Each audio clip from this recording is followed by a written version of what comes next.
with my day one. I live until the party end, until the drink's done. Head so nice, the vibe feels so good.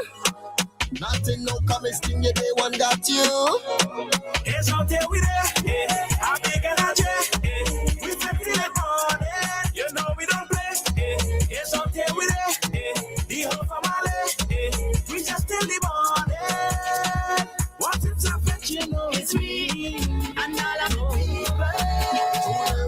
Who they want, let me talk it, who they want. It's me. And all of the people. Who they want,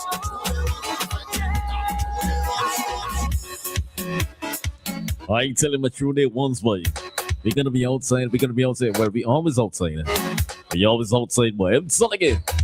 That's how we do it to the Queen First Song from 1989. Top of the first hour right here in St. Vincent Anniversary Beast in Caribbean. It's 3 p.m. and it's time to present you about 3 p.m. news.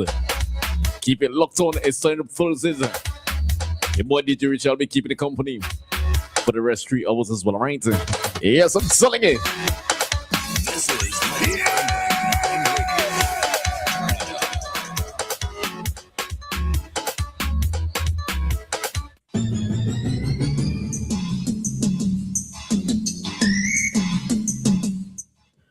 Good afternoon and welcome to WeFM's 3 p.m. news. I am your presenter, Rajiv Providence.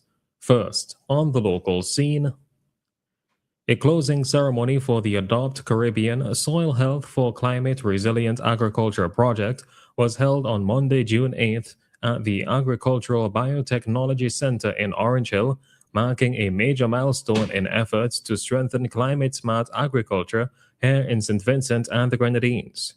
The project focused on improving soil health and promoting sustainable farming practices to build resilience against climate change impacts on the agricultural sector. It was implemented through a broad regional partnership involving the Inter-American Institute for Cooperation on Agriculture, the Ministry of Agriculture, Forestry and Rural Transformation, the New Zealand Agricultural Greenhouse Gas Research Centre, the Partnership Initiative for Sustainable Land Management, and AgroSavia of Colombia, among other stakeholders. Funding for the initiative was provided by the Government of New Zealand under its Climate Smart Agriculture Initiative, part of a wider regional program also being implemented in Guyana, Jamaica, and St. Vincent and the Grenadines. The project is being hailed as a key step toward advancing sustainable agriculture across the region. The Rotary Club of St. Vincent has hosted its 25th annual George Phillips Excellence Award ceremony, honoring outstanding fourth form students from 27 secondary schools across St. Vincent and the Grenadines. The event, held on June 4th, 2026, celebrated academic achievement, leadership, discipline, and overall student development under the theme Excellence in Every Step, celebrating progress, growth, and continuous development.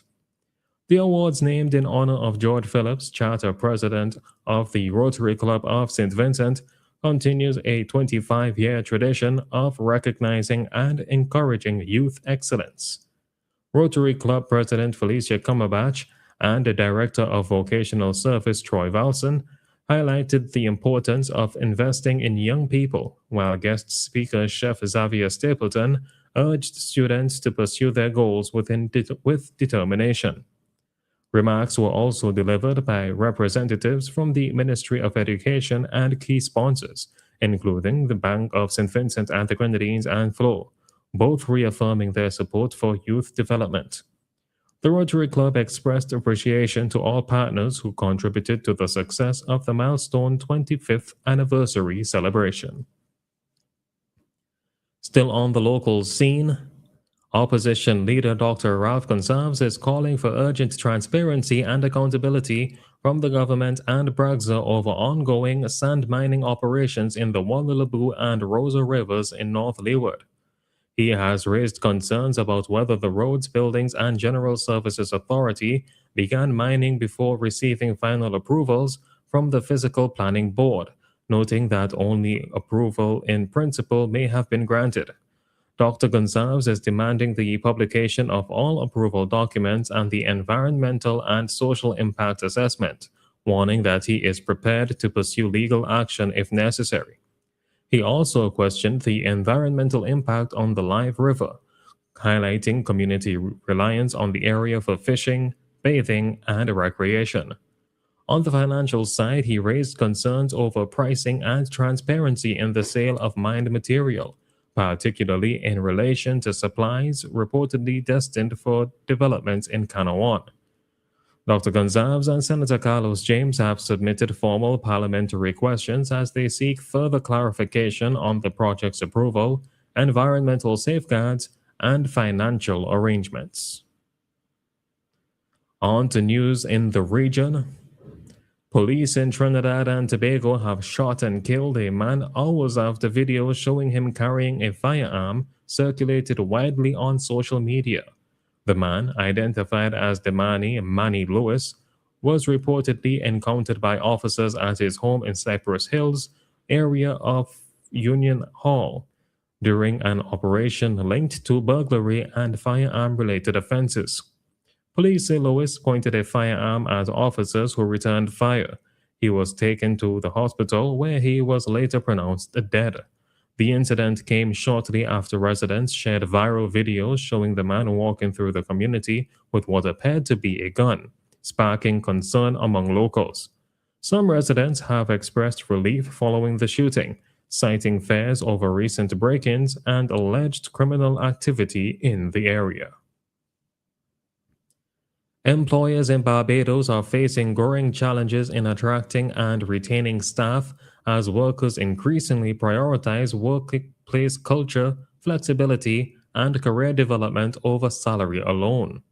According to the Human Resource Management Association of Barbados, recruitment difficulties are being driven by skills shortages, increased competition for talent, and candidates withdrawing late in the hiring process or leaving shortly after accepting jobs.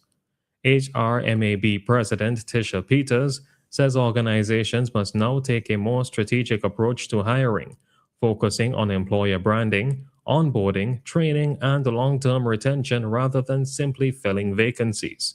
She added that today's employees are seeking positive workplace culture, flexibility, leadership, quality, and opportunities for growth. The association is encouraging a stronger collaboration between employers, educators, and training programs to better prepare young people for the realities of the workplace. Finally, on the international scene, Iran's top negotiator has warned the United States that it risks getting trapped in an endless quagmire following new threats from U.S. President Donald Trump of imminent military action. Mohammad Bagher Ghalibaf cautioned that wrong strategies and impulsive decisions could destabilize energy markets and escalate the conflict further. His comments come after President Trump said the U.S. would strike Iran very hard tonight and suggested Washington could assume total control of Iran's oil and gas sector. Trump also renewed threats to seize Karg Island, a key Iranian oil terminal, though he later questioned whether the U.S. public would support a ground operation. The escalation follows a series of reported strikes on vessels in the Gulf region and renewed international calls for de-escalation and a return to negotiations. This has been WeFM's 3 p.m. News. I have been your presenter, Rajiv Providence. Join us again at 5:30 for WeFM's evening news, and we thank you for listening.